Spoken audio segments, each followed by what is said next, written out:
So let's dive into this. I wanted to chat first about how to analyze a flip, right? And the reason why I chose to do a flip in this show today versus a rental, and we probably will do a rental property in the future. We've actually done both already in the past, just through interviews, but I want to dive in a little bit deeper today on a flip, is because flipping houses is a little less known. More people probably buy rental properties than flip properties, right? There's lots of people out there, whether you're a doctor or attorney or whatever. Lots of people out there have rental properties, but not a lot of people flip houses. So I wanted to dive in that today. So let's start off with how to analyze a flip. Okay, the basics is you're going to work backwards from the value of what you can sell the property for when it's all fixed up. Okay, so let me say that again. It's just math. You're simply working backwards from the price of the home that you can sell it for when it's all fixed up. So let's just say you go out and you find a house today. For the sake of simplicity, we're going to have a really easy example. Your next door neighbor happens to pass away. Let's just say that now the heirs of the home, your next door neighbor, let's just say, was older. And the heirs of the home who've now inherited it, they already have moved on. They have their own families, so they don't need the house anymore. So they're looking to sell it, and you happen to have a connection because you're the next door neighbor. And so you realize that your next door neighbor's house is very, very dated. But if you could remodel it, what would it sell for in that particular neighborhood? So you'd first pull comparables. You're going to pull comps of homes. Basically, comps is short for comparable homes. You're going to find comparable homes to that home, same square footage, same beds and bath, and you're going to compare that to homes that are already remodeled, right, in that particular area, to get an idea of what the houses in that neighborhood are selling for top dollar. So once you have that number, and we're going to keep math really easy here, we're going to use $100,000 for the sake of really easy math. Let's just say, and that's not practical in Salt Lake County, or Utah, or Davis, or Weber. But let's just, for the sake of hypothetical examples, we're going to use $100,000 to keep math easy. So let's just say that this house is all fixed up. You could sell for $100,000. Well, the first thing you're going to have to do is minus the expenses that you incur when you sell a home, right? This is any home, whether it's a flip home or just the home you live in.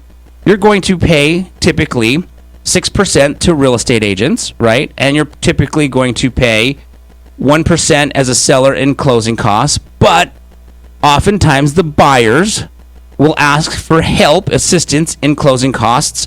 And so let's just assume, I like to plan, when I plan out and I analyze, I plan for the worst.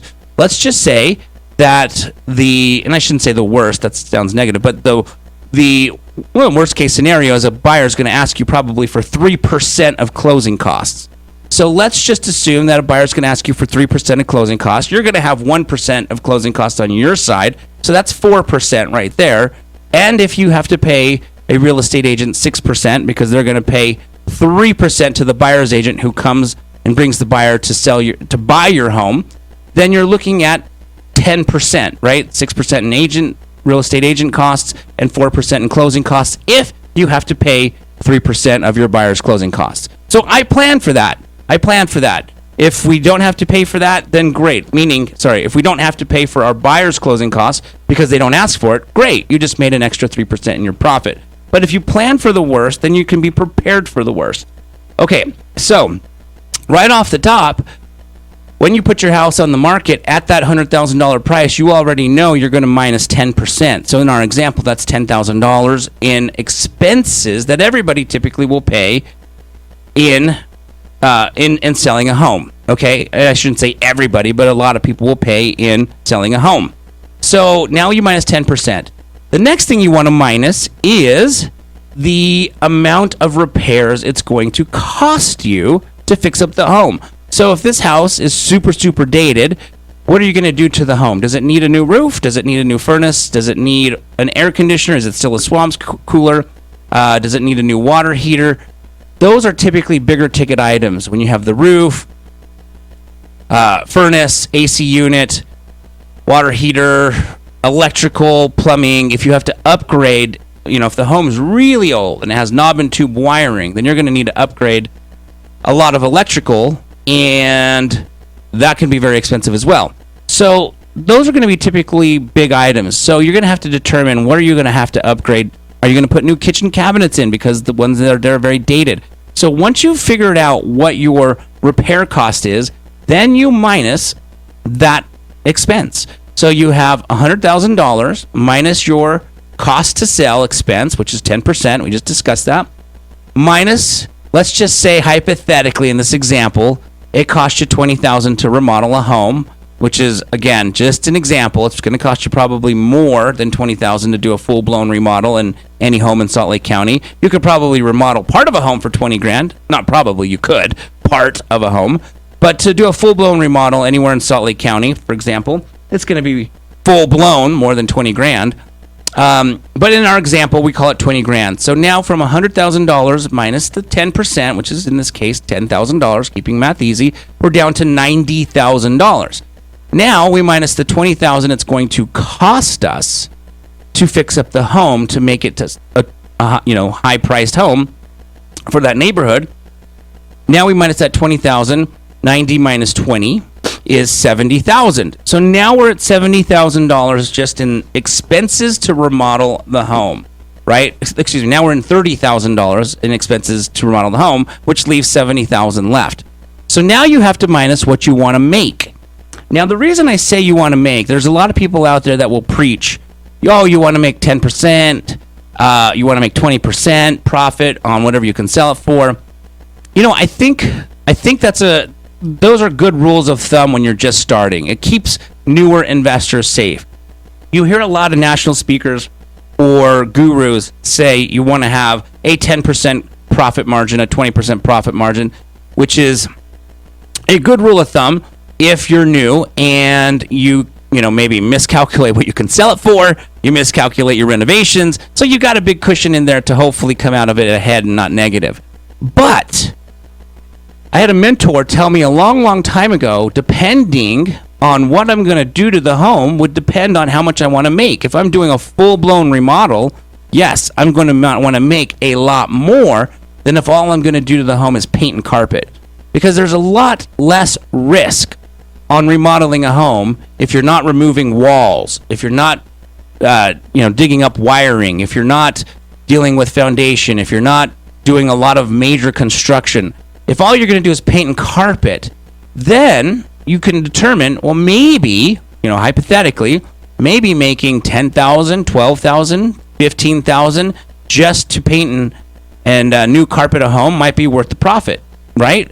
But if you're going to go and remove walls and do an add-on or whatever, major construction, then you're going to want to have a much bigger cushion. So that's why I say minus what you want to make. So in this example, let's just say hypothetically, to do all the work, you're going to spend $20,000 in remodeling costs. Let's just say you want to make, in this example, $20,000 profit.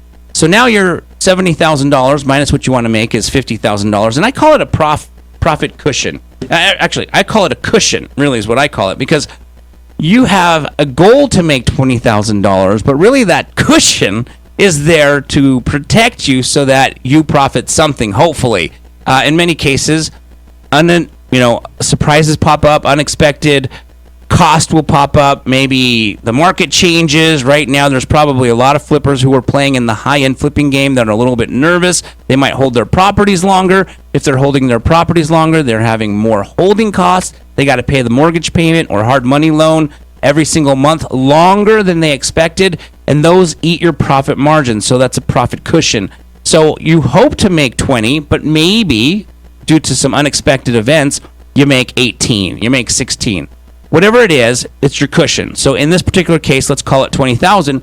Then that means, in this particular example, you would ask $50,000. You would, I should say, offer $50,000 on the home, right? And that's basically the math. Now, obviously, you're going to have to adjust that accordingly to prices that are realistic in the Salt Lake, Utah, Davis, Weber County, because there are no homes that are $100,000. But we wanted to keep math easy, so we used $100,000 as our example. So let's just do it really quickly. $300,000 house, let's just say. You can sell this home all fixed up, $300,000. You're going to minus 10% right off the top, which we talked about, real estate agent fees and closing costs. So at that particular point now, that's $30,000. So you're down to $270,000. Let's just say that it cost you $50,000 to fix up this house. So now from $270,000 minus $50,000, you're down to $220,000. And let's just say you want to make $40,000.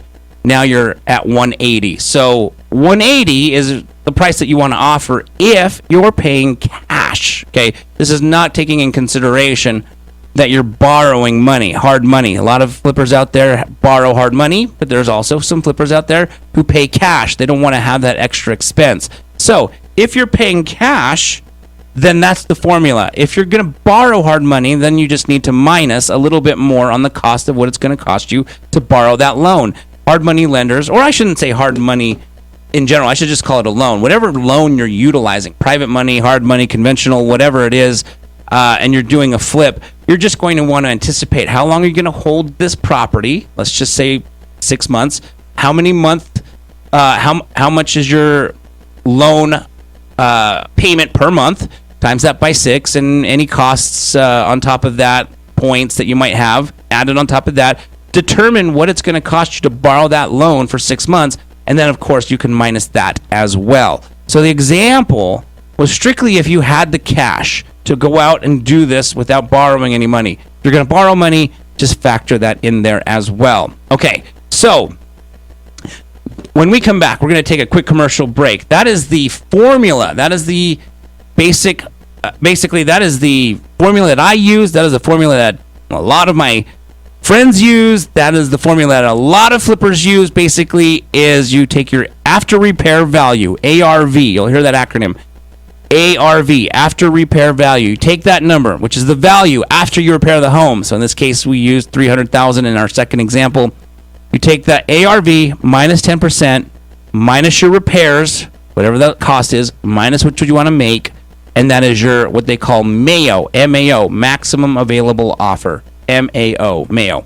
Okay, so when we come back, we're going to talk about, I had mentioned earlier, pulling comps to determine how much a house is that you can sell it for. Now, this is very important because if you determine this price wrong and you think it's higher than it actually is, then your formula is going to be way off and you might find yourself losing money on that particular transaction. So don't go away. We're going to discuss that. We also have the nightmare story coming up. We're going to share a story about a property that was very challenging to sell on a flip so that you can learn the lessons that I learned on this particular flip. Thank goodness it's over.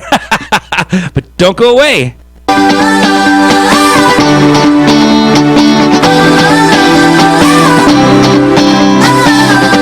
With smartphones and technology making life a little easier, the Snap Leash has also been designed to make life a little easier for you and your pup.